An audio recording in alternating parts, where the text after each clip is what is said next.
નમસ્કાર, KTV news Gujarati સાથે હું છું ઉર્વિશા વેગડા। સમાચારની શરૂઆત કરીશું પોરબંદરથી। સમાચાર મળી રહ્યા છે પોરબંદરમાં જન્માષ્ટમી મેળાની તૈયારી પૂરજોશમાં કરવામાં આવી રહી છે। પ્રાંત અધિકારીના અધ્યક્ષસ્થાને બેઠકનું આયોજન કરવામાં આવ્યું। સૌરાષ્ટ્રમાં બીજા નંબરે પોરબંદરનો લોકમેળો આવે છે।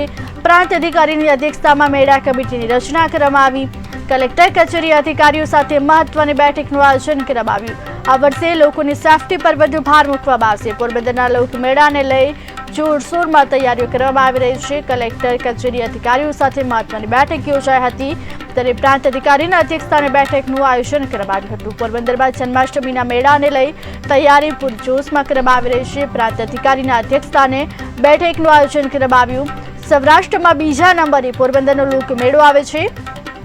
પ્રાંત અધિકારીની અધ્યક્ષતામાં મેળા કમિટીની રચના કરવામાં આવી। કલેક્ટર કચેરી અધિકારીઓ સાથે મહત્વની બેઠક યોજાઈ। આ વર્ષે લોકોની સેફટી પર વધુ ભાર મૂકવામાં આવશે તેવું બેઠકમાં જોકે ચર્ચા કરવામાં આવી, ત્યારે પ્રાંત અધિકારીની અધ્યક્ષતામાં મેળા કમિટીની પણ રચના કરવામાં આવી।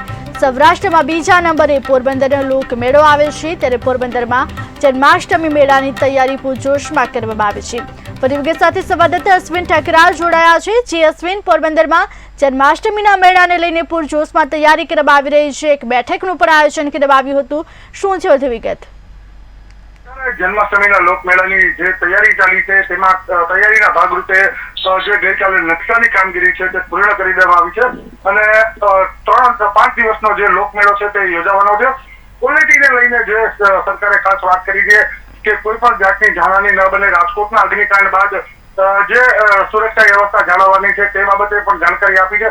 આ ઉપરાંત સ્ટોલ ધારકો અને રાઇડ્સો છે તે પણ 25% ઘટાડો કર્યો છે, જેથી લઈને મેળાની અંદર સ્પેસ છે રસ્તાઓની તે પણ સૌથી વધુ મળી શકે તે પ્રમાણનું આયોજન વહીવટી તંત્રો દ્વારા કરવામાં આવ્યું છે। જી અશ્વિન, મેળા કમિટીની રચના કરવામાં આવી હોવાનું પણ હાલ માહિતી સામે આવી રહી છે, તેમજ બેઠકમાં બીજા કયા મુદ્દાઓને લઈને ચર્ચા કરવામાં આવી છે તેને લઈને શું છે વિગત?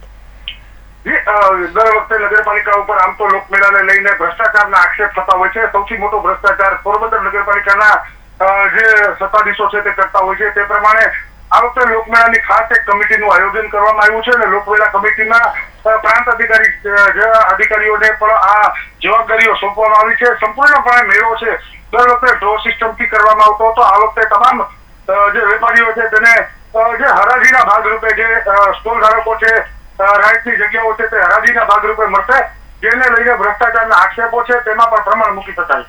જી અશ્વિન, સમગ્ર માહિતી આપવા બદલ આપનો આભાર। પોરબંદર લોકમેળાને લઈને પૂરજોશમાં તૈયારીઓ કરવામાં આવી છે, એક બેઠકનું આયોજન કરવામાં આવ્યું હતું। પ્રાંત અધિકારીની અધ્યક્ષતામાં મેળા કમિટીની રચના કરવામાં આવી છે, જો કે મહત્વની બેઠકમાં આ વર્ષે લોકોની સેફટી પર વધુ ભાર મુકાશે તેવી ચર્ચા કરવામાં આવી।